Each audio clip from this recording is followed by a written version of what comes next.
Hi, I'm Kerry, owner of Federschwert.com, and here I am reviewing the Hanway Sport Feeder, sometimes also referred to as the Tournament Feeder, although I don't know if you would actually use it for a tournament. Hanway doesn't have necessarily the best reputation when it comes to producing gear for the historical European martial arts sporting community, if you will. Their Kingston Arms brand of gear has a reputation which is not that great.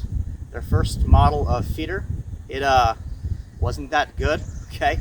I don't currently have one with me right now. I'll have a video. I'm gonna borrow one from somebody and just show you, a little bit about why it wasn't a really great one, okay? This is the newer model that they have.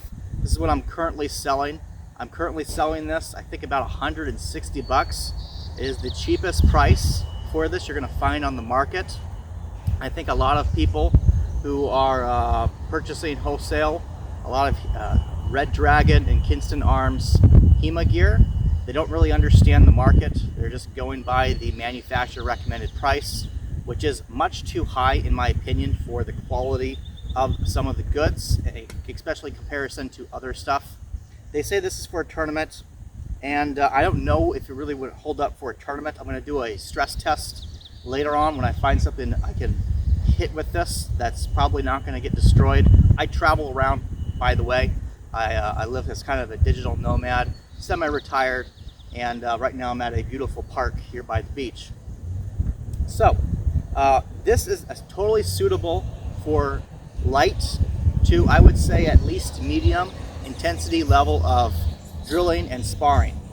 It really is actually more than my expectations for it. It's a very inexpensive training sword and has the qualities of both a feeder and a blunt. First of all, it very obviously has a shield, which a blunt, straight bladed feeder, doesn't have. It also has a fuller. You can see it's not exactly an I-beam type of shape, but it definitely has a fuller to it. The blade tapers as it comes toward the point on the edges, like many feeders do.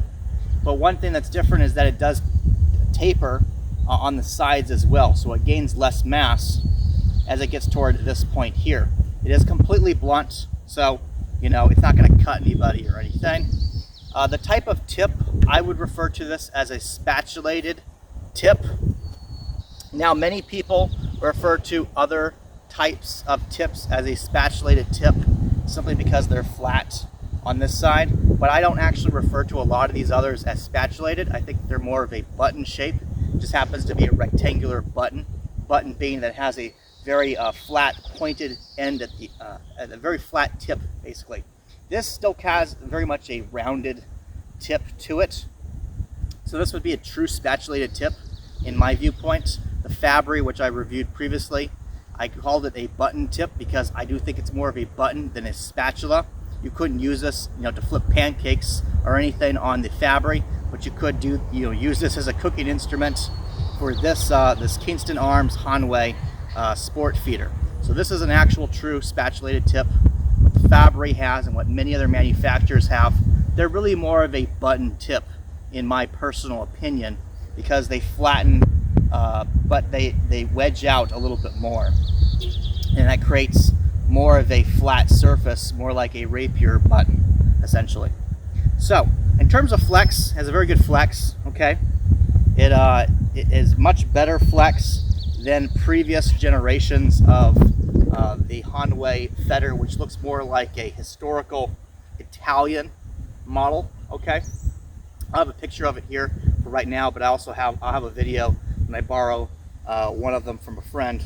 So, borrowing this one right here, which is the original model of feeder produced by Hanway back in the day.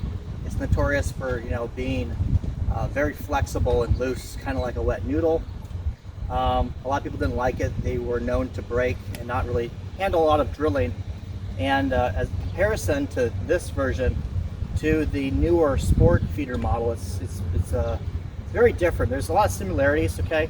The crossbars still have a little heightened point where it covers the blade very tightly at the end here, which I like.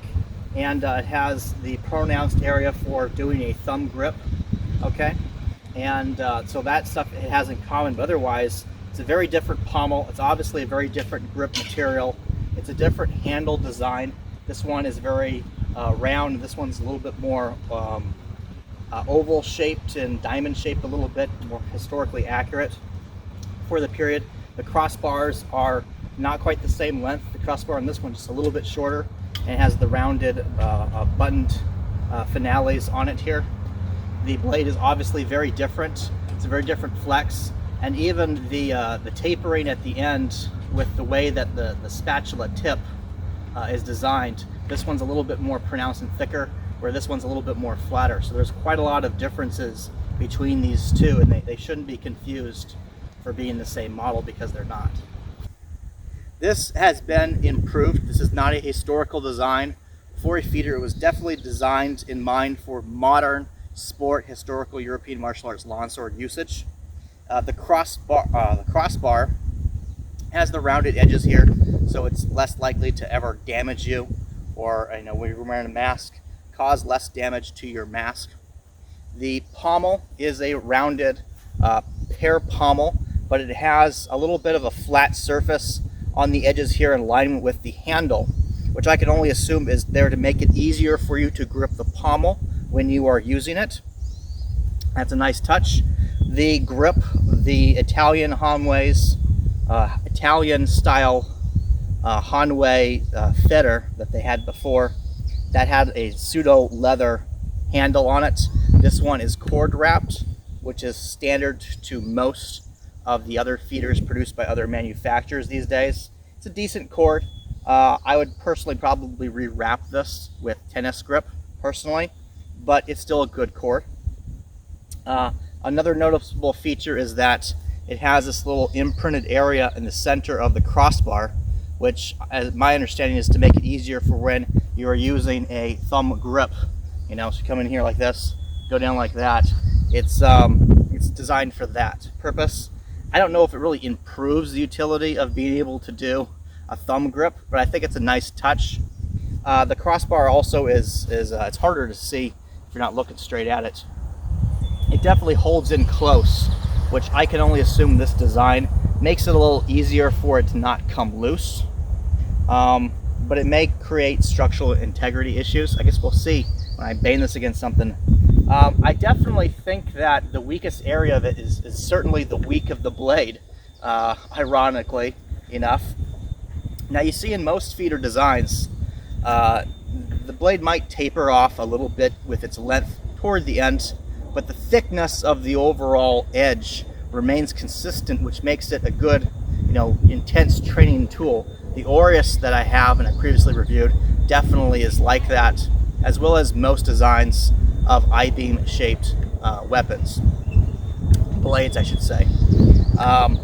This doesn't have that, so I would assume if there's going to be a breakage, it's probably going to be somewhere in here. And there are some techniques, where you are using the weak of the blade to gain control over the other opponent's blade. But nevertheless, I think this is suitable for drilling. I think it's totally suitable as a beginner. It is certainly, at the price that I am selling it, one of the cheapest models that you're going to find for this type of training tool. If you want to get into steel, purchasing a couple of these as loaners would be a good idea. You could also purchase some of these, or at least one of these, for your own personal usage, and then when you want to upgrade to something you could feel more comfortable using for a tournament level of setting where you're doing extreme levels of force against your blade, you could give this out to other people to use as a trainer, or maybe even keep it yourself for just drilling. As I said in previous videos,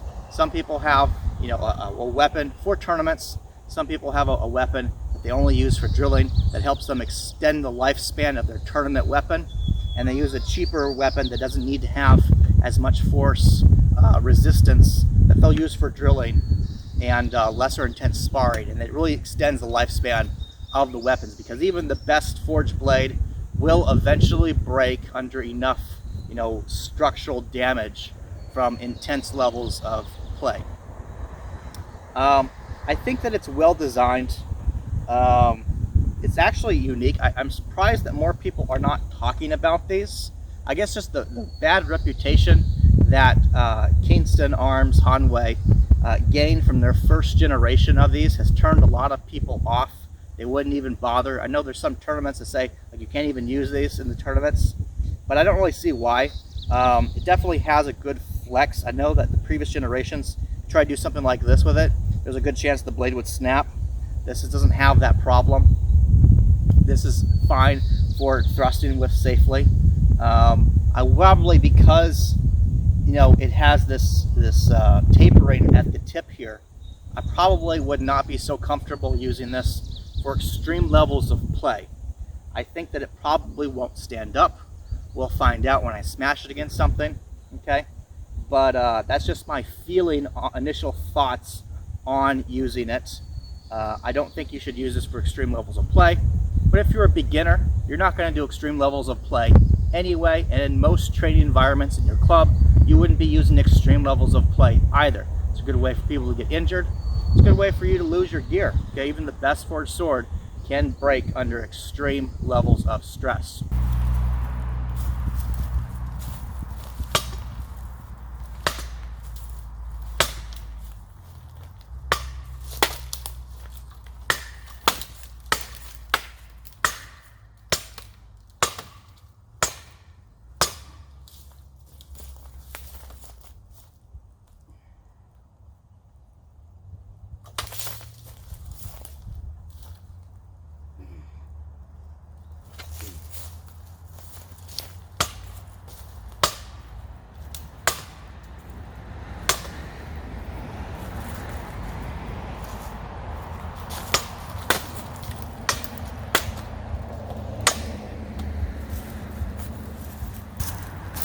So, in heavily abusing the hell out of this sword, it bent in the tane in this area here.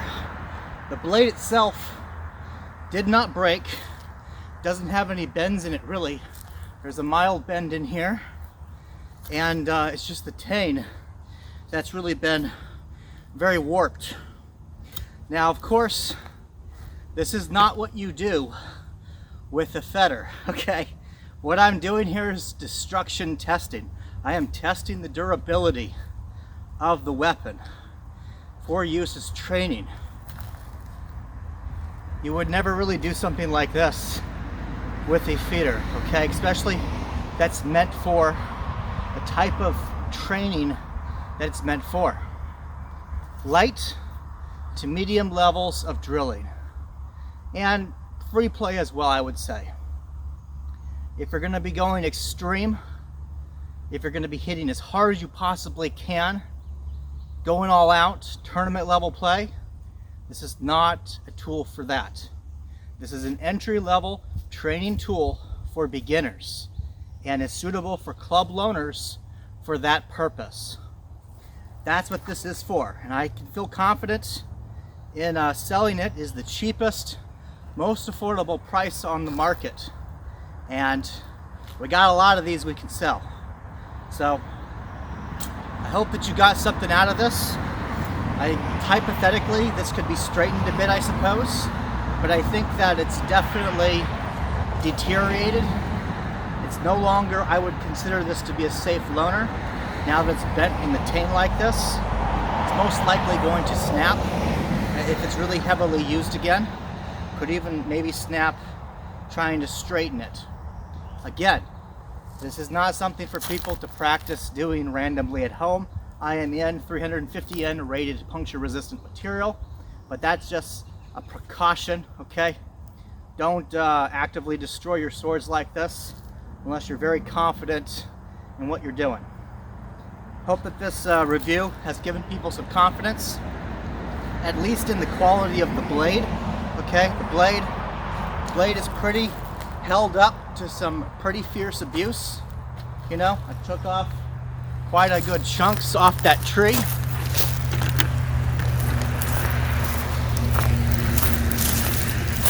All right, that's some pretty good blows there, but that's not what these are for. So keep that in mind. Actually, to correct myself a bit. I was able to straighten it out by striking the tree again the other direction to get it to straighten out a bit. Now, crossbar is definitely wobbly. There's no real damage to the handle, okay? There's a little bit of a gap now forming from the crossbar for obvious reasons. I think that the tane has not been hardened, and that's why it's very malleable like that. That would be my guess, which does make sense. Not hardening the tanes gives it more ability to absorb impacts, okay? I still will not probably loan this out to anybody. Most likely I've got lots of others to give as loaners. But just pointing out that I was able to re-straighten the blade without the tane breaking. For most people who are studying HEMA, who are not participating in big national tournaments where people are really going to be going at it, this is going to be totally suitable for you starting out. And again, I am selling it for the cheapest price you're going to find here in North America. I hope that you got something out of this video, and let me know in the comments if you have any questions. Happy to answer them. See you in the next one.